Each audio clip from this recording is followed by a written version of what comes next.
কিন্তু লম্বা না। হ্যাঁ, দুপুরে খাবার ট্রেন থেকে অর্ডার করেছি, খারাপ না, মোটামুটি ঠিক আছে।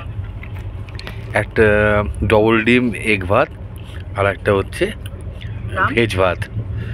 এখানে এই যে এগ থালিটা আছে, এগ থালিটা নিয়েছে 160 টাকা, আর ভেজ থালিতে দিয়ে নিয়েছে, আর ভেজ থালিটা নিয়েছে 180 টাকা। এগ থালি 160, ভেজ থালি 180 টাকা। দু রকম সবজি, ডাল, ভাত, মিষ্টি, আর তার সঙ্গে দিয়েছে আমের পিকল। আর এখানে আর এক থালিতে দিয়েছে একটা তরকারি, ডাল, দুটো ডিম, ভাত আর পিকল, আর একটা মিষ্টি। মিষ্টিটা আমার এখানে রাখা আছে। চিপসটা নিজে নিয়েছি।